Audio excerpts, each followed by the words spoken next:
পারো নিজের মেয়েকে বিক্রি করে দিতে? তুই শুধু শুধু আমাদেরকে ভুল বুঝতেছিস। তুমি চুপ করো, আমি তোমার সাথে কথা বলছি না, আমি আমার বাবার সাথে কথা বলছি। মা, তুই দয়া করে একটু থেমে যা। তুই ওই বাড়িতে বিয়ে হলে অনেক সুখী হবি। তোমরা কি সত্যি আমাকে সুখের জন্য ওই বাড়িতে বিয়ে দিচ্ছ, নাকি টাকার জন্য বিক্রি করে দিচ্ছ? মা, তুই তো জানিস আমাদের পরিবারের কথা, আমরা ঠিকভাবে 3 বেলা খেতেও পারি না। তুই যদি ওই বাড়িতে বিয়ে হোস তাহলে অনেক সুখী হবি। আর তারা বলেছে কিছু টাকা দিবে, যেটা দিয়ে তোর ছোট 2 বোনকে বিয়ে দিতে পারবো। ও, আমি তো ভুলেই গেছিলাম, তুমি তো আমার সৎ মা। নিজের মেয়েদের সুখের জন্য আমাকে বিক্রি করে টাকা নিতে চাইছো? ইয়ঞ্জন আর কিছু বলতে পারে না। সত্যি তো ইয়ঞ্জন তের সৎ মা, কিন্তু ইয়ঞ্জন কখনো তেকে বুঝতেই দেয়নি। ইয়ঞ্জন তো তেকে অনেক ভালোবাসে, তার নিজের 2 মেয়ের থেকেও বেশি। কারণ তেকে প্রথম কোলে নিয়েছে, তের থেকে প্রথম মা ডাক শুনেছে। ইয়ঞ্জন নিজেকে শক্ত করে তেকে বলে, আমরা যেটা বলেছি সেটাই হবে। তুই রাজি থাকলে এই বিয়ে হবে, না থাকলেও হবে। তোমরা কেন আমার আপুকে জোর করে বিয়ে দিচ্ছ? এই, তোকে কথা বলতে বলিনি, যা রুমে যা। আর হ্যাঁ, তুই গোসল করে তাড়াতাড়ি এই শাড়িটা পরে নে। ইয়ঞ্জন তের দিকে একটা শাড়ি এগিয়ে দিয়ে কথাটা বলল। তে কান্না করতে করতে রুমে চলে গেল। কিছুক্ষণ পর তেকে গোসল করালো, একটা লাল টুকটুকে শাড়ি তেকে পরিয়েছে। তে আর চিৎকার করে কান্না করছে না, শুধু নীরবে চোখের পানিগুলো পড়ে যাচ্ছে। সবিন দূর থেকে মেয়েকে দেখছে। মনে হচ্ছে আমি আমার মা মরা মেয়েটাকে অনেক কষ্ট দিয়ে ফেলছি। দেখো, তুমি এসব বলো না। আমাদের ওই বাড়িতে অনেক সুখী হবে। কপাল করে রাজবাড়ি পেয়েছে আমাদের মেয়ে, কত বড় বাড়ির বউ হবে আমাদের মেয়ে। তুমি কি এটা ভুলে যাচ্ছ? সব দিক দিয়ে ঠিক আছে, কিন্তু যে আমাদের মেয়ের জামাই হবে সে তো ঠিক নেই। এইটা জানতে পারলে আমাদের কি মাফ করবে? তুমি এই সব নিয়ে আর ভেবো না, সব ঠিক হয়ে যাবে, দেখবে সবকিছু মেনে নিবে। বেশ কিছুক্ষণ পর একটা কালো মাইক্রো আসে তেদের বাড়ির সামনে। মারে, তোকে এখন নিতে এসেছে, এখন তোকে তো যেতে হবে। তে তো অবাক হয়, কোনো কাজই নেই, বর নেই, কিছুই নেই, এটা আবার কেমন বিয়ে? তে যেতে চায় না, অনেক কান্না করতে থাকে। আমি তোমাদেরকে কখনো মাফ করব না। তোমরা টাকার জন্য আমাকে অন্য শহরে বিক্রি করে দিচ্ছ। অবশেষে তেকে নিয়ে রওনা দেয়। মাইক্রোতে তে আর একটা ড্রাইভার ছাড়া কেউ নেই। তের মাইক্রোতে বসার কোনো অভ্যাস নেই, কেমন যেন গা গোলাচ্ছে। তের এখন অসহ্য মাথা ব্যথা শুরু হয়ে গেছে। আঙ্কেল, আমাদের আর কতক্ষণ সময় লাগবে? জি ম্যাম, আমরা তো গ্রাম থেকে শহরে যাচ্ছি, আমাদের তো একটু টাইম লাগবেই। তে এখন কি করবে বুঝতে পারছে না, মনে হচ্ছে আর কিছুক্ষণ বসে থাকলে বমি করবে। প্রায় কয়েক ঘন্টা পর একটা বিশাল বাড়ির সামনে গাড়িটা থামে। ড্রাইভারটা নেমে গিয়ে তে নামার জন্য গেটটা খুলে দেয়। গেটটা খুলতেই তে দেখতে পেল অনেকগুলো লোক দাঁড়িয়ে আছে। সবার মাঝে একটি মহিলা তেকে বলল, তে, তুমি গাড়ি থেকে নেমে আসো। তে অবাক হয়ে মহিলাটার দিকে তাকিয়ে আছে। সে তো তার নামটা বলেনি, কিন্তু নাম জানলো কিভাবে? কি হলো তে, এখনো কেন বসে আছো? নেমে আসো। তে কিছু না বলে নেমে পড়ে। তেকে নিয়ে তারা ভিতরে যেতে লাগে। তে অবাক হয়ে বাড়িটা দেখছে, বাস্তবে কখনো দেখা হয়নি। টিভিতে এমন বাড়ি অনেকবার দেখেছে। জিমিন, ওকে নিয়ে যাও আর রেডি করে দাও। ঠিক আছে আম্মু। কত বড় বাড়ি, এই বাড়িতে তো আমি হারিয়ে যাব। তুমি আমার সাথে আসো। জিমিন তেকে নিয়ে একটা রুমে চলে যায়। তে দেখলো রুমের মধ্যে একই রকম ড্রেস পরে অনেকগুলো মেয়ে দাঁড়িয়ে আছে। তোমরা তোমাদের কাজ শুরু করে দাও। জিমিন কথাটা শেষ করে বাইরে থেকে দরজাটা লাগিয়ে চলে যায়। এই সব কিছু তের মাথার উপর দিয়ে চলে যায়, কাউকে কিছু বলতে পারছে না, আর কাকেই বা কি বলবে। তেকে নিয়ে গিয়ে একটা চেয়ারের উপরে বসায়, তারপর তেকে সাজাতে শুরু করে। বেশ কিছুক্ষণ পর তেকে সাজানো শেষ হয়ে যায়। ম্যাম, এখন চাইলে আপনি আপনাকে দেখতে পারেন। তে ড্রেসিং টেবিলের সামনে গিয়ে দাঁড়ায় আর নিজেকে দেখতে লাগে। তে যেন নিজেকে দেখে নিজেই চিনতে পারছে না, অনেক সুন্দর করে তাকে সাজিয়েছে। তে কথা বলার ভাষা হারিয়ে ফেলেছে, নিজেকে দেখতে ব্যস্ত। তার মধ্যেই জিমিন চলে আসে। তোমাকে অনেক সুন্দর লাগছে। হঠাৎ করে জিমিনের কথা শুনে তে জিমিনের দিকে ঘুরে তাকায়। চলো, তোমাকে এবার যেতে হবে। তারপর তেকে নিয়ে নিচে ড্রয়িং রুমে চলে যায়। তের মুখটা বিশাল একটা ঘোমটা দিয়ে ঢাকানো। তের আশেপাশে অনেকগুলো মানুষ, কিন্তু কাউকে চেনে না। তে দেখার চেষ্টা করছে, কিন্তু ঘোমটার জন্য দেখতে পারছে না। তারপর একটি কাজী তের বিয়ে পড়ায়। কতটা অদ্ভুত লাগছে নিজেকে, কি হচ্ছে আমার সাথে তাও আমি নিজেও জানি না। তের মনে এখন হাজার রকম প্রশ্ন ঘুরপাক খাচ্ছে। আমি জানি না কাকে আমি বিয়ে করলাম, কেন হচ্ছে আমার সাথে এমনটা। তে চলো তোমাকে তোমার রুমটা দেখিয়ে দিই। তারপর জেনি তেকে নিয়ে তার রুমে যেতে লাগে। আচ্ছা তে, তুমি কি জানো আমি তোমার কে হই? না, আমি এই বাড়ির বড় বউ, সম্পর্কে তোমার বড় যা, আর তুমি আমার দেবরের বউ। আর এইটা হচ্ছে তোমার রুম। তে কোনো কথা বলছে না, শুধু চুপচাপ কথাগুলো শুনছে। তুমি এখানে বসো, কিছুক্ষণ পর আমি আমার দেবরকে পাঠিয়ে দিচ্ছি। তে শুধু মাথা নাড়ায়, তারপর জেনে চলে যায়। মনে হচ্ছে চিৎকার করে কান্না করি। ইতিমধ্যে আমি কান্না করছি, কিন্তু চিৎকার করতে পারছি না। এই রুমটা বিশাল বড়, তবুও যেন আমার নিঃশ্বাস নিতে খুব কষ্ট হচ্ছে। আমার দমটা যেন বন্ধ হয়ে যাচ্ছে। হে উপরওয়ালা, আমার সাথে কেন আপনি এমনটা করছেন? আমি কিছু বুঝতে পারছি না, কেন আমার সাথে এমনটা হচ্ছে। তে চিৎকার করে কান্না করতে পারছে না, নীরবে কান্না করতে করতে খাটের উপর বসলো। সকাল থেকে তে না খাওয়া, কে একটাবার জিজ্ঞাসা করলো না তে কি খেয়েছে কিনা। এখানে লোকগুলো কত স্বার্থপর, একটাবার কে আমাকে জিজ্ঞাসা করলো না আমি খেয়েছি কিনা। আমার খুব ক্ষুধা লেগেছে। তে খেয়াল করলো পাশের টেবিলে অনেকগুলো ফল রয়েছে। তে আর এক মুহূর্ত দেরি না করে ফলগুলো নিয়ে খেতে লাগলো। আমি কি এসব স্বপ্ন দেখছি? যদি এটা স্বপ্ন হয় তাহলে আমি এই ঘুমটা এখনই ভাঙতে চাই। আর যদি বাস্তব হয় তাহলে আমি কিভাবে থাকবো এখানে? এখানে তো আমার দম বন্ধ হয়ে যাচ্ছে। তে খেয়াল করতে লাগলো রুমে বিভিন্ন ধরনের খেলনা। তে খেলনাগুলো হাতে নিয়ে দেখতে লাগলো। এই রুমে কি কোনো বাচ্চা থাকে? এত খেলনা কেন? তে একটি পুতুল দেখতে পায়। পুতুলটা অনেক সুন্দর। তে পুতুলটাকে জড়িয়ে ধরে, তারপরে খাটে নিয়ে যায়। তে অনেক দূরের পথ জার্নি করেছে, তার উপর এত সব ঝামেলা, সব মিলিয়ে তে এখন অনেক ক্লান্ত। তে পুতুলটাকে জড়িয়ে ধরে শুয়ে পড়ে, আর সাথে সাথে ঘুমের রাজ্যে পাড়ি দেয়। কিছুক্ষণ পর তে অনুভব করতে লাগে তার হাতে প্রচন্ড ব্যথা হচ্ছে। ব্যথায় তে ঘুমটা ভেঙে যায়, আর চোখ মেলে তাকাতেই দেখে একটি ছেলে তার হাতে কামড় দিয়ে ধরে আছে। তে চিৎকার দিয়ে সাথে সাথে ছেলেটিকে ধাক্কা দিয়ে খাট থেকে ফেলে দেয়। আমার হাত থেকে রক্ত বের হচ্ছে। কে আপনি? কেন আমাকে কামড় দিয়েছেন? তুমি আমার রুমে ঢুকেছো পুতুল চুরি করার জন্য, তাই না? তে জাঙ্কুকের কথা শুনে হাঁ করে জাঙ্কুকের দিকে তাকিয়ে আছে। ছেলেটা এভাবে কথা কেন বলছে? এত বড় একটা ছেলে, আর সে পুতুলের টেনশন করছে।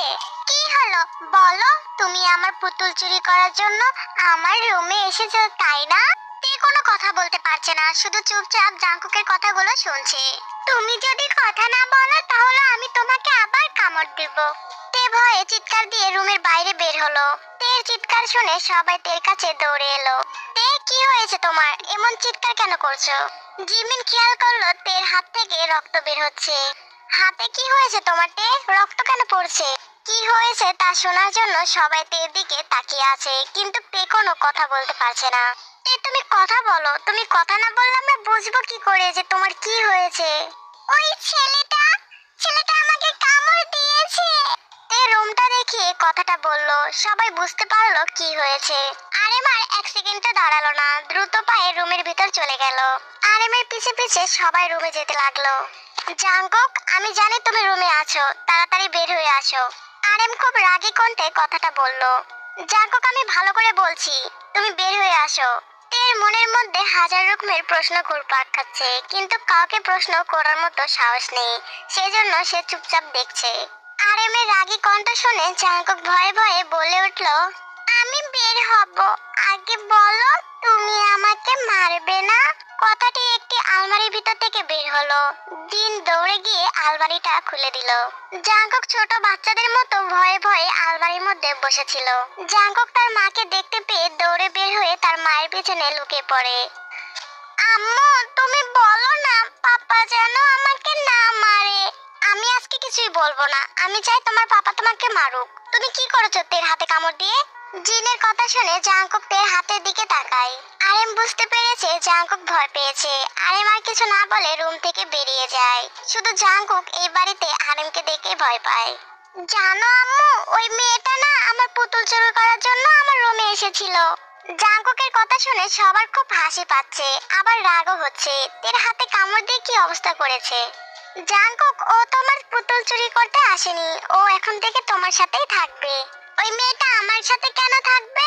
ও, বুঝেছি, মেয়েটার কোনো খেলনা নেই, সেজন্য আমার খেলনা দিয়ে খেলার জন্য আমার সাথে থাকবে, তাই না? না জাঙ্কুক, তে অনেক ভালো মেয়ে, তোমার বন্ধু হতে চায়, তুমি তাকে তোমার বন্ধু বানাবে না? যদি সে আমার খেলনা চুরি করে তাহলে? আমি বলছি না সে করবে না, সে এখন থেকে এখানেই থাকবে। তাহলে ঠিক আছে, আমি আর তাকে কিছু বলবো না। জাঙ্কুক তের কাছে যায় আর তের হাত ধরে। তুমি কি সত্যি আমার বন্ধু হতে এসেছো? তে কি বলবে বুঝতে পারছে না, জিনের দিকে তাকায়। জিন মাথা নাড়িয়ে হ্যাঁ বলতে বলে। জি। তের কথা শুনে জাঙ্কুক অনেক খুশি হয়। আমি না বুঝে তোমাকে কামড় দিয়েছি, তার জন্য সরি। তে কিছু বলতে চেয়েও বলে না, চুপ করে জাঙ্কুকের দিকে তাকিয়ে আছে। কিছুক্ষণ পর জিমিন তের হাতে ব্যান্ডেজ করে দেয়। জাঙ্কুক চলো, তোমার খাওয়ার সময় হয়ে গেছে, তুমি খাবে এখন। তাহলে আমার বন্ধুকে নিয়ে চলো, আমার বন্ধুও তো এখন খাবে। জাঙ্কুক তের দিকে হাতটা বাড়িয়ে কথাটা বলল। হ্যাঁ, তোমার বন্ধু খাবে, আগে তুমি চলো, তোমার বন্ধু আসতেছে। জাঙ্কুককে নিয়ে নিচে চলে যায়। তে তে কিছু একটা ভাবছিল, তখনই জিন তেকে ডাক দেয়। তোমার মনের মধ্যে এখন অনেক রকম প্রশ্ন, তাই না তে? তে এই মুহূর্তে কি করবে বুঝতে পারছে না। তোমাকে কিছু বলতে হবে না, আমি বলছি। তারপরে জিন বলতে শুরু করে। জিওব, জাংকুক, জিমিন, আমার এই তিনটা সন্তান। আমার ছোট ছেলে মানে জাংকুক আগে এমন ছিল না, 7 বছর হয়েছে আমার ছেলের এই অবস্থা। তে জিনের কথাগুলো চুপচাপ শুনছে। আমার ছেলে একটা মেয়েকে খুব ভালোবাসতো, নাম ছিল আয়ু। তে নিমিষে চোখগুলো বড় বড় হয়ে যায়, না চাইতেও কেন যেন মনটা খারাপ হয়ে যাচ্ছে। তে বুঝতে পারলো না কেন এমনটা হচ্ছে। আমি বুঝতে পারছি তোমার একটু কষ্ট হচ্ছে, কিন্তু সত্যিটা তোমাকে শুনতেই হবে। তে মুখে কোনো কথা বলল না, শুধু মাথা নাড়িয়ে হ্যাঁ বোঝালো। নাইট ক্লাব থেকে আয়ু আর জাঙ্কুক খুব ড্রিঙ্কস করে বাসায় ফিরছিল, আর তখনই কার অ্যাক্সিডেন্ট হয়, যার ফলে জিন আর বাকি কথাটা বলতে পারলো না, তার গলাটা ভারী হয়ে আসলো। জিন নিজেকে সামলিয়ে আবারও বলতে লাগলো। জাঙ্কুকের মাথায় খুব আঘাত পায়, আর তারপর থেকে আমার ছেলেটা এই অবস্থা। একটু আগে জাঙ্কুকের উপর তের খুব রাগ ছিল, এখন আর নেই, কেন জানি নেই। তে কিছুক্ষণ নীরব থাকে, তারপর বলে, তারপর ওই মেয়েটা? জিন তের দিকে তাকায়, তারপর একটা তাচ্ছিল্য হাসি দেয়। তে বুঝতে পারলো জিন হাসতে চাইছে না, এটা জোর করে হাসতেছে। তারও অনেক আঘাত লেগেছিল, কিন্তু এখন সে ভালো আছে, সুস্থ আছে। যখন শুনলো জাঙ্কুকের এই অবস্থা, তখন জাঙ্কুকের লাইফ থেকে চলে যায়। কিন্তু আপনি যে বললেন তারা দুইজন দুইজনকে খুব ভালোবাসতো। ভালোবাসতো, সেটা হয়তো স্বার্থের জন্য। তে বাকিটা বুঝতে পারলো, মুখে আর কিছু বললো না। প্রিয়াঙ্কা, তুই দেখ জাঙ্কুকের খাওয়া শেষ হয়েছে কিনা, আর তের খাবারটা উপরে দিয়ে যা। জি বড় ম্যাডাম। আম্মু, তোমরা না বললে ও আমার বন্ধু হয়? হ্যাঁ, বন্ধু হয় তো, কিন্তু নিচে যে সবাই বলা বলি করছে ও নাকি আমার বউ হয়। আরে জাঙ্কুক, বউ আর বন্ধু তো একই কথা, তাই না? তোমার বউ হয়, বন্ধুও হয়। জাঙ্কুক তের দিকে তাকিয়ে দাঁত বের করে হাসতে থাকে। কি হয়েছে জাঙ্কুক, তুমি তেকে দেখে এভাবে হাসতেছো কেন? আমার বউটা অনেক পছন্দ হয়েছে আম্মু। জাঙ্কুকের কথা শুনে সবাই হেসে ওঠে। এ জাঙ্কুকের দিকে আর চোখে তাকায়। বউ, নাও তোমার জন্য খাবার এনেছি। জাঙ্কুক, এসব কি বলছো? কেন আম্মু, বউকে তো খাবার দিচ্ছি। আরে বোকা, বউকে তো কেউ বউ বলে না, তাহলে কি বলে? বউকে ডাকতে হয় এই শুনছো, ওই কি করছো, এভাবে বলতে হয়, বউকে কখনো কেউ বউ বউ বলে না। আচ্ছা আম্মু। জাঙ্কুক থেকে খাবার দেওয়াতে তে চোখের সামনে খাবার দেখে নিজেকে আর সামলাতে পারে না, চুপচাপ খাবার খেতে লাগে। বেশ কিছুক্ষণ পর তে আর জাঙ্কুককে রেখে সবাই বাইরে চলে যায়। এই শুনছো, সবাই তো চলে গেছে, আমি বরঞ্চ দরজাটা লাগিয়ে দিই। জাঙ্কুকের এমন কথা শুনে তে অনেকটা ভয় পেয়ে যায়, তারপর কাঁপা কাঁপা সুরে বলতে থাকে, কেন দরজা আটকাবেন? এখন তো অনেক রাত হয়েছে, এখন তো আমি ঘুমাবো, তুমি কি ঘুমাবে না? ঘুমাবো, কিন্তু দরজাটা খোলা থাক। কিন্তু কেন? দরজা খোলা রাখলে যদি চোর এসে আমার খেলনাগুলো চুরি করে নিয়ে যায়? তে এখন কি বলবে বুঝতে পারছে না, জাঙ্কুককে তো এত সহজে বোঝানো সহজ না। তারপর জাঙ্কুক গিয়ে দরজাটা লাগিয়ে দেয়। তে একটা বালিশ নিয়ে সোফাতে চলে যায়। তুমি ওখানে ঘুমাবে? হ্যাঁ, কেন? না, তুমি আমার সাথে ঘুমাবে। কিন্তু কোনো কিন্তু না, তুমি আমার সাথে না ঘুমালে আমি এখনই চিৎকার করে কান্না করব। তে একটু চাপে পড়ে যায়, তারপর বলে, আচ্ছা আপনার কান্না করতে হবে না, আমি আসছি। রাতটা কোনোভাবে কেটে যায়। সকালবেলা তে চোখ খুলতে দেখে জাঙ্কুক তার মুখের উপর উপর হয়ে তাকে দেখছে। তে জাঙ্কুককে এভাবে দেখে অনেক ভয় পেয়ে যায়, চিৎকার করতে যেয়ে আবার চুপ হয়ে যায়। এভাবে কি দেখছেন আপনি? তোমাকে, তুমি অনেক কিউট। তে জাঙ্কুকের কথা শুনে মুচকি হাসে, তারপর বলে, এবার সরুন, আমাকে উঠতে দিন। তে আজকে সকালে সবার সাথে খাবার খেতে বসেছে। জেনি আর জিন সবাইকে খাবার বেড়ে দিচ্ছে। জেনি, তুমিও বসে পড়ো। না মা, আপনি বসুন, যেহব আসুক তারপর একসাথে খেয়ে নেব। ও যদি না আসে তাহলে তুমি কি না খেয়ে থাকবে? জেনি জিনের দিকে ছলছল চোখে তাকায়। জিন আরো কিছু বলতে যাবে তার আগেই জেহব মেন গেট দিয়ে বাড়ির ভিতর ঢোকে। জেহবকে দেখে বোঝা যাচ্ছে সারা রাত সে বাইরে কাটিয়েছে আর খুব ড্রিঙ্কস করেছে। ঢলতে ঢলতে জেনির কাছে এসে দাঁড়ায় আর জেনির হাতটা ধরে বলে, বেবি, রুমে চলো। জেহপের এমন কথা শুনে জেনি খুব ঘৃণা হয়। আর আমার জিনও জেহপের দিকে ঘৃণা দৃষ্টিতে তাকায়। জেনিকে কিছু বলার সুযোগ না দিয়ে টানতে টানতে রুমে নিয়ে চলে যায়। এইসব কি হয়ে গেল তে কিছুই বুঝতে পারলো না, শুধু চুপচাপ দেখেই গেল।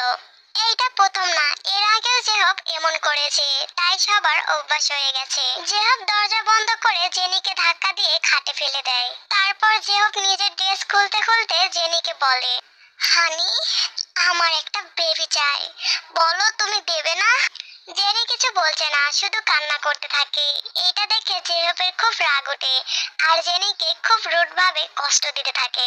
জেনি আর জেহবের বিয়ে হয়েছে 9 বছর হয়ে গেছে, তবুও তাদের ঘর আলো করে কোনো সন্তান জন্ম হয়নি। হয়তো সেই জন্যই জেহব জেনির সাথে এমনটা করে। এভাবে কেটে যায় আরো কয়েকটা দিন। জাঙ্কুক আর তের মধ্যে অনেক ভালো একটা সম্পর্ক হয়েছে। জাঙ্কুক তো দেখে ছাড়া কিছুই বোঝে না। তে তে, চলো না আমরা ছাদে যাব। কেন জাঙ্কুক? আমরা যে গাছটা লাগিয়েছিলাম সেটা কত বড় হয়েছে, চলো না দেখতে যাব।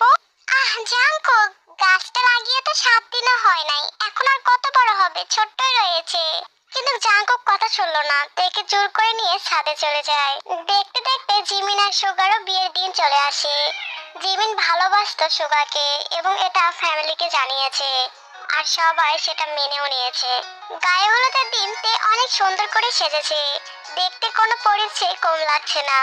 তেতে, বলো জাঙ্কুক, আজকে তোমাকে অনেক সুন্দর লাগছে। জাঙ্কুকের মুখে এমন কথা শুনে তের একটু লজ্জা লজ্জা লাগে। যতই হোক, জাঙ্কুক তো তার হাজবেন্ড। জাঙ্কুক, শোনো একটু। হ্যাঁ ভাবি, বলো। যাও তো একটু তোমার জেহব ভাইয়াকে ডেকে আনো। ঠিক আছে ভাবি, আমি এখনই যাচ্ছি। জাঙ্কুক জেহবকে ডাকতে জেহবের রুমে যায়, কিন্তু জেহবকে পায় না। ভাইয়া তো রুমে নেই, কিন্তু কোথায় গেল? জাঙ্কুক রুম থেকে বের হওয়ার সময় ড্রেসিং টেবিলের দিকে তাকাতেই দেখে অনেকগুলো ড্রিঙ্কসের বোতল। ওয়াও, বোতলগুলো অনেক সুন্দর। ভাইয়া তো সবসময় এসব খায়, এসবে কি মজা আছে, আমি একটু খেয়ে দেখবো। জাঙ্কুক ড্রিঙ্কসের বোতল হাতে নিয়ে খেতে লাগে। অনেকক্ষণ হয়ে গেল, জাঙ্কুককে কোথাও খুঁজে পাচ্ছি না। কোথায় গেল জাঙ্কুক? তে, ওখানে দাঁড়িয়ে তুমি কি ভাবছো? আসলে ভাবি, জাঙ্কুককে দেখছি না, তাই তাকে খুঁজতেছি। জাঙ্কুককে তো আমি আমার রুমে পাঠিয়েছিলাম জেহবকে ডাকার জন্য, হয়তো সেখানে আছে। আচ্ছা ভাবি, আমি জাঙ্কুককে ডেকে আনি, তুমি যাও জিমিনের কাছে যাও। তাড়াতাড়ি এসো। তে বাড়ির ভিতর প্রবেশ করে। সেখানে কেউ ছিল না, একদম ফাঁকা। বাড়ির সামনে বিশাল বড় বাগান, সেখানে জিমিনের বিয়ের আয়োজন করা হয়েছে, তাই বাড়ির ভিতর কোনো মানুষ নেই। তে জাঙ্কুককে জোরে জোরে ডাকতে থাকে আর জেনিদের রুমের দিকে যেতে লাগে। জাঙ্কুক, তুমি কোথায়? তাড়াতাড়ি বাইরে আসো, জিমিনের গায়ে হলুদ দেওয়া শুরু হয়ে গেছে। পেছন থেকে শক্ত করে কেউ তেকে জড়িয়ে ধরে আর আচমকা একটা রুমের ভিতর নিয়ে যায়। তে প্রথম প্রথম অনেক ভয় পেয়ে যায়, পরে দেখে সেটা জাঙ্কুক। জাঙ্কুক, তুমি? আমি তো ভয় পেয়ে গেছিলাম, তোমাকে এতক্ষণ থেকে ডাকছি, তুমি কেন সাড়া দিচ্ছিলে না? তে লক্ষ্য করলো জাঙ্কুক স্বাভাবিক নেই, চোখগুলো লাল লাল হয়ে আছে, চুলগুলো এলোমেলো, আর তের দিকে নেশালো দৃষ্টিতে তাকিয়ে আছে। জাঙ্কুক, কি হয়েছে তোমার? তোমাকে দেখতে এমন লাগছে কেন? জাঙ্কুক একটু মুচকি হাসে, তারপর দরজাটা লাগিয়ে দিয়ে তের দিকে ঘুরে তাকায়। তেরও এখন কেমন যেন ভয় লাগা শুরু হয়ে গেছে। জাঙ্কুক, চলো, আমাদের জন্য সবাই ওয়েট করছে। কথাটি বলে তে যেতে লাগলে জাঙ্কুক তের হাত ধরে ফেলে। জাঙ্কুক, কি করছো? এত শক্ত করে হাত কেন ধরেছো? ব্যথা করছে, ছাড়ো। জাঙ্কুক এক টান দিয়ে তেকে তার কাছে আনে। তে ভালোবাসতে চাই তোমাকে। জাঙ্কুকের মুখে এমন কথা শুনে তে যেন কথা বলতে ভুলে গেছে। জাঙ্কুকের দিকে হা হয়ে তাকিয়ে আছে। আজকে কি দেবে তোমায় আদর করতে? জাঙ্কুক তুমি কি ড্রিঙ্কস করেছো? জাঙ্কুক থেকে কোনো উত্তর না দিয়ে তেকে লিপ কিস করতে থাকে। তে কয়েক সেকেন্ড ধাক্কাধাক্কি করলেও এখন আর করছে না, জাঙ্কুকের সাথে তাল মিলাতে থাকে। তারা দুজন দুজনকে খুব ডিপ ভাবে কিস করতে থাকে। জাঙ্কুক তেকে ধাক্কা দিয়ে খাটে ফেলে দেয় আর জোরে জোরে নিঃশ্বাস নিতে থাকে। তে জাঙ্কুককে খুব মন দিয়ে দেখছে, মনে হচ্ছে এটা অন্য একটা জাঙ্কুক। জাঙ্কুক তার শার্টের বোতাম খুলছে আর তের পা থেকে তের মাথা পর্যন্ত দেখছে। তেও যেন চাইছে জাঙ্কুক যেন আজকে তেকে অনেক আদর করুক, জাঙ্কুকের সব ভালোবাসা তেকে দিক। জাঙ্কুক লাফ দিয়ে তের উপর উঠে পড়ে, তারপর তের বুকের উপর থেকে শাড়ির আঁচলটা সরিয়ে ফেলে। তের ঘাড়ের মধ্যে মুখ গুজে দেয় আর কিস করতে থাকে। জাঙ্কুক ভাই কেন করছো? তের কথা শুনে জাঙ্কুক তের মুখের দিকে তাকায়। তে দু হাত দিয়ে তার চোখগুলো বন্ধ করে নেয়। জাঙ্কুক তের ব্লাউজের হুকগুলো খুলতে লাগে। তে নিজেকে কন্ট্রোল না করতে পেরে জাঙ্কুকের হাতটা শক্ত করে ধরে। আমাকে বাধা দিও না। জাঙ্কুক কথাটি বলে তের ব্লাউজটা এক টানে ছিঁড়ে ফেলে। তে এবার সত্যি খুব ভয় পেয়ে যায়। জাঙ্কুক তার দু চোখ দিয়ে যা দেখছে সেগুলো দেখে নিজেকে আর কন্ট্রোল করতে পারে না। তের বুকে জাঙ্কুক ঠোঁটগুলো ডুবিয়ে দেয়। প্রায় 5 মিনিট পর জাঙ্কুক তের দিকে তাকায়। জাঙ্কুক দেখতে পায় তের চোখ দিয়ে পানি পড়ছে। তে অনবরত কান্না করেই যাচ্ছে। জাঙ্কুক কিছু না বলে তেকে আবারও লিপ কিস করতে থাকে। তে এইবার আর পারছে না, তার এখন খুব কষ্ট হচ্ছে। মন চাচ্ছে জাঙ্কুককে পুরোটাই তার মধ্যে ঢুকিয়ে নিতে। তে জাঙ্কুককে কিস ব্যাক দিতে থাকে আর জাঙ্কুকের চুলগুলো খামচাতে থাকে। তে are you ready for the real game now? তে লক্ষ্য করলো জাঙ্কুক খুব ঘামছে আর কথাগুলো কেমন করে যেন বলছে, ঠিকভাবে মনে হচ্ছে নিঃশ্বাস নিতে পারছে না। এসিতে ফুল পাওয়ার, তবুও যেন জাঙ্কুক ঘেমে ভিজে যাচ্ছে। জাঙ্কুক তের ড্রেসগুলো খুলে ফেলে আর নিজেও আনড্রেস হয়ে যায়। তারপর কি হবে না হবে এটা তো আমার থেকে তোমরা ভালো জানো মাসুদ আর্মি। ওদের রোমান্স কেন দেখতে হবে? যাও যাও, ওদের কি লজ্জা শরম নেই? পরের দিন সকালে জাঙ্কুক ঘুম থেকে উঠে তার মাথাটা খুব ব্যথা করছে। সে আশেপাশে তাকাতে দেখে তে শুয়ে আছে। তের শরীরে কোনো কাপড় ছিল না। জাঙ্কুক বড় বড় চোখ করে তের দিকে তাকায়, তারপর তেকে ডাকতে শুরু করে। তে তে, এই তে তে। জাঙ্কুকের ডাক শুনে তে লাফিয়ে ওঠে। কি হয়েছে জাঙ্কুক, ডাকছো কেন? জাঙ্কুক দেখে তার কাপড়ের কথা জিজ্ঞাসা করতে তার নিজের দিকে চোখ যায়, দেখে তার শরীরেও কোনো কাপড় নেই। কম্বলটা জাঙ্কুক এক টান দিয়ে তার শরীরে পিছিয়ে নেয়। আমাদের শরীরে কাপড় কোথায় তে? তে কালকে রাতের কথা সব মনে পড়ে যায় আর দৌড়ে ওয়াশরুমে চলে যায়।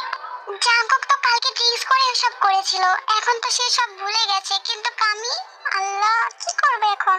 কোনো মতো সেই সময়টা পার হয়ে যায় আর এদিকে দেখতে দেখতে জিমিনের বিয়েটা হয়ে যায়। সেই দিনের পর 1 মাস হয়ে গেল।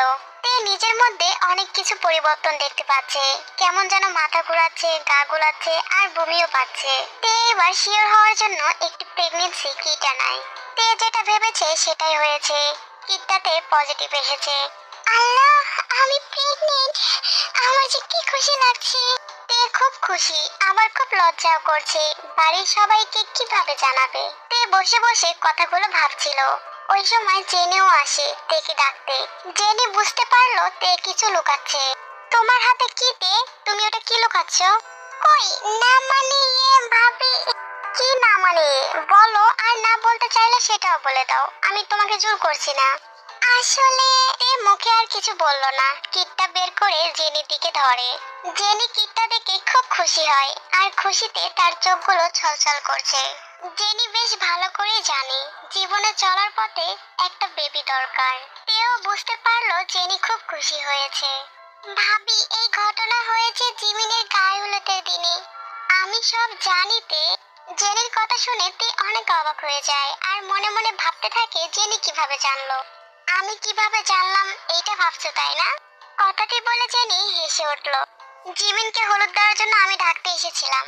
তোমাদের দরজার সামনে যেভাবে চিৎকার করছিলে না, ভাগ্যিস সেদিন বাড়িটা পুরোটাই ফাঁকা ছিল, না হলে মান সম্মান সব যেত। তে লজ্জায় কি বলবে কিছুই বুঝতে পারছে না। সে চুপচাপ জেনির কথাগুলো শুনছে। হয়েছে, তোমাকে আর লজ্জা পেতে হবে না। আমি বাড়ির সবাইকে বলবো এই বাড়িতে নতুন অতিথি আসবে। বাড়ির সবাই জানতে পারে তে প্রেগনেন্ট, সবাই অনেক খুশি। বিশেষ করে আরে মার্জিন, তারা তো খুব খুশি। 4 মাস হচ্ছে তে প্রেগনেন্ট। কয়েকটা দিন হয়েছে জেনির মা বেড়াতে এসেছে। এসে এগুলো যা দেখছে সেগুলো আর মেনে নিতে পারছে না, সহ্য করতে পারছে না। তেকে কেউ কোনো কাজই করতে দিচ্ছে না, আবার অনেক যত্নও করছে। এগুলো সহ্য করতে পারছে না জেনির মা। এর আগে যতবার এ বাড়িতে এসেছি সবসময় দেখেছি আমার মেয়েকে রাজরানীর মতো থাকতে, কিন্তু এই ফকিন্নির বাচ্চাটা আসার পর থেকে আমার মেয়েটাকে চাকরানি বানিয়ে রেখেছে। প্রেগনেন্ট হয়েছে দেখে মাথায় তুলে রেখেছে। হানজয়ী মনে মনে তেকে নিয়ে অনেক বাজে বাজে কথা বলতে থাকে। হানজয়ী ভাবছে তের কারণে হয়তো জেনিকে কেউ আর ভালোই বাসে না। ওই ফকিন্নির বাচ্চা প্রেগনেন্ট দেখে সবাই ওকে মাথায় তুলে রেখেছে না, ওই ফকিন্নির বাচ্চার বেবিটাকে নষ্ট করব। তে, তুমি কি রেডি হয়েছো? কেন মা, তোমার না আজকে হসপিটালে যাওয়ার কথা?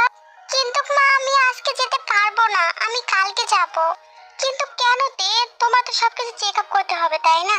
কিন্তু মা, আমি তো এখনো রেডি হই নাই, আর গোসলও তো করি নাই, আমার অনেক কাজ আছে হাতে, আমি আজকে যেতে পারবো না মা। আচ্ছা ঠিক আছে, আজকে না যেতে চাইলে যাওয়ার দরকার নেই, কালকে অবশ্যই যেতে হবে কিন্তু। ঠিক আছে মা। হুম, আমি জাঙ্কুককে নিয়ে হসপিটালে যাচ্ছি। ওনাকে কেন নিয়ে যাচ্ছেন? জাঙ্কুকের সব ওষুধগুলো শেষ হয়ে গেছে, আর ডাক্তার বলে দিয়েছে জাঙ্কুককে নিয়ে যেন তার চেম্বারে যায়, সেজন্য তাকে সাথে করে নিয়ে যাচ্ছি। জিন জাঙ্কুককে নিয়ে বাড়ি থেকে বের হয়ে যায়। হানসই দূর থেকে জিন আর জাঙ্কুককে দেখলো। এরা তো দেখছি আমার প্ল্যানে জল ঢাললো। এ কি ড্রাইভার, তুমি এভাবে গাড়ি চালাচ্ছ কেন? ম্যাম, ব্রেকে তো কাজ করছে না। জিন খুব ভয় পেয়ে যায়। তাহলে এখন কি হবে? ড্রাইভার খুব চেষ্টা করেও কিছু করতে পারলো না। সামনে থাকা একটা গাড়ির সাথে অ্যাক্সিডেন্ট হয়ে যায়। তে গোসল করে মাত্রই বাইরে এসেছে, তার মধ্যেই ফোনটা বেজে ওঠে। আমি রিসিভ করছি, তুমি সোফাতে বসো। তে সোফাতে যেয়ে বসে পড়ে, আর জেনি গিয়ে ফোনটা রিসিভ করে। জেনির চোখগুলো বড় বড় হয়ে যায়, আর কি বলে চিৎকার করে ওঠে। কি হয়েছে ভাবি, বলো কি হয়েছে? জাঙ্কুক তে গাড়ি অ্যাক্সিডেন্ট করেছে। তে কথাটা শুনে চিৎকার করে ওঠে। তে চিৎকার শুনে সবাই দৌড়ে আসে। জাঙ্কুকের কেবিনের সামনে সবাই ঘোরাফেরা করছে।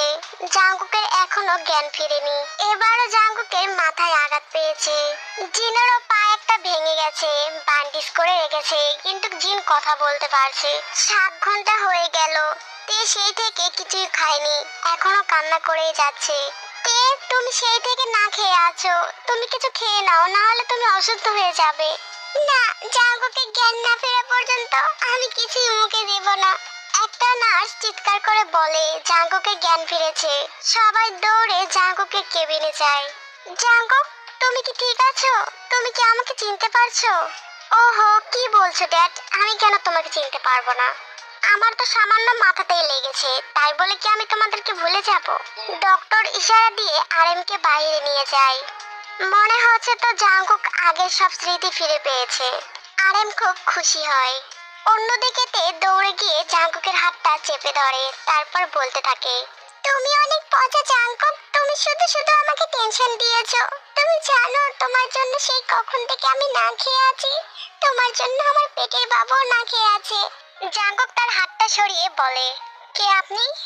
জাঙ্কুকের কথা শুনে সবাই খুব অবাক হয়ে যায়, আর জাঙ্কুকের দিকে সবাই বড় বড় চোখ করে তাকায়। সবার আর বুঝতে বাকি রইল না জাঙ্কুক তেকে চিনতে পারছে না।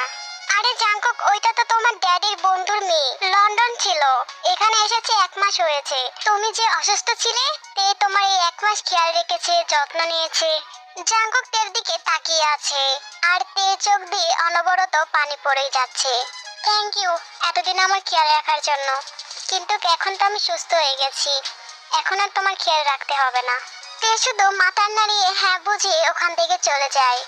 জাঙ্কুক আবারও তার মায়ের দিকে তাকিয়ে বলে, আম্মু, আয়ু কেমন আছে? ও তো আমাকে দেখতে আসলো না। ওকে তুমি ভুলে যাও জাঙ্কুক। কেন বলছো আম্মু এই কথা? কারণ আয়ু অন্য জায়গায় বিয়ে করে নিয়েছে। জাঙ্কুকের খুব কষ্ট হয় জিনের কথাগুলো শুনে। অন্যদিকে তে বাইরে বসে কান্না করেই যাচ্ছে। দেখো তে, কান্না করো না, সব ঠিক হয়ে যাবে। কিভাবে ঠিক হবে বাবা? সে তো আমাকে ভুলেই গেছে। তো কি হয়েছে? তুমি আবার নতুন করে তার মনে জায়গা করে নিবে? পারবে না? তে আর আরেমের দিকে তাকায়। আরেম মাথায় হাত দিয়ে বলে, আমার তোর ওপর খুব বিশ্বাস আছে, তুই পারবি। এভাবে কেটে যায় আরো কয়েকটা দিন। জাঙ্কুককে বাড়িতে আনা হয়েছে। রাতের বেলা আরেম আর জিন জাঙ্কুকের ঘরে যায়। জাঙ্কুক কিছু একটা নিয়ে অনেক ভাবছে, কিন্তু কি নিয়ে ভাবছে সেটাই আরেম আর জিন বুঝতে পারছে না। জাঙ্কুক, তোমার সাথে কিছু কথা বলার ছিল। বলো ড্যাড, আমি শুনতে পাচ্ছি। আমরা চাইছি তোমার বিয়ে নিয়ে কথা বলতে। তুমি কি বলো? আমাকে তোমরা কয়বার বিয়ে দিবে আম্মু? জাঙ্কুকের কথা শুনে আরেম আর জিন খুব অবাক হয়ে যায়। মানে জাঙ্কুক, মানে এটাই, আমাকে তো একবার বিয়ে দিয়েছো তের সাথে, এবার কার সাথে বিয়ে দিতে চাইছো? আসলে না, মানে তোমার কি সব মনে পড়ে গেছে জাঙ্কুক? না, আমার কিছু মনে পড়েনি, তবে ওই ল্যাপটপ থেকে আমি সবকিছু জানতে পেরেছি। তাহলে তুমি এখন কি বলতে চাও জাঙ্কুক? তুমি কি তেকে মেনে নিবে? আমি তো তেকে অনেক আগেই মেনে নিয়েছি। সে হচ্ছে জীবন বাড়ির ছোট বউ, তাকে তো মেনে নিবই। আরেম আর জিন জাঙ্কুকের কথা শুনে খুব খুশি হয়। আচ্ছা, আজকে কাউকে কিছু জানানোর দরকার নেই, এটা নিয়ে কালকে কথা হবে। আরেম আর জিন জাঙ্কুকের রুম থেকে বেরিয়ে যায়।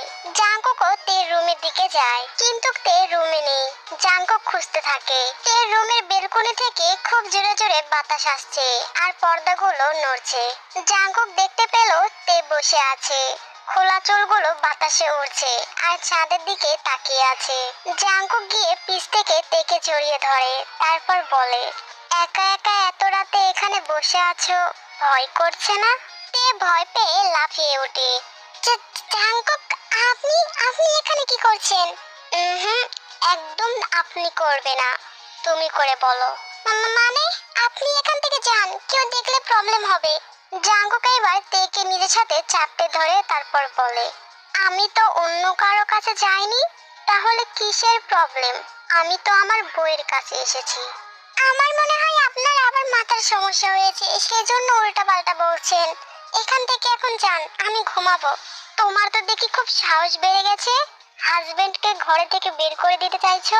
আর প্লিজ নাটক করো না তে, আমি সব জানতে পেরে গেছি। তে এবার আর কোনো কথা বললো না, শুধু জাঙ্কুকের দিকে তাকিয়ে আছে আর চোখ দিয়ে অনবরত পানি পড়ে যাচ্ছে। জাঙ্কুক তের পেটের উপর হাত দিয়ে বলে, আমি কি তোমাকে ভুলে যাওয়ার জন্য বিয়ে করেছি? জাঙ্কুক, তুমি এখন যা যা বলছো সব কি সত্যি বলছো, নাকি আমি স্বপ্ন দেখছি? জাঙ্কুক এবার তের ঠোঁট জোড়া নিজের দখলে নিয়ে নেয়। এখনো কি তোমার বিশ্বাস হচ্ছে না তে?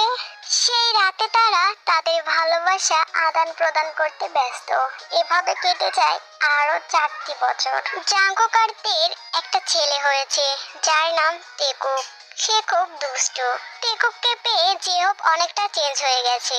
জেহব মনে করে তেকুক তার নিজের সন্তান, আর তেকুকও মনে করে জেহব তার আসল বাবা। তেকুক জেহবকে আব্বু বলে আর জাঙ্কুককে ছোট আব্বু বলে। তেকুককে ছাড়া জেহব এক রাতও ঘুমাতে পারে না।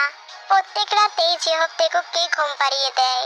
এদিকে তে জাঙ্কুকের জ্বালায় তে আবারও প্রেগনেন্ট। হয়তো কয়দিন পর ভিকুক জন্ম নিবে।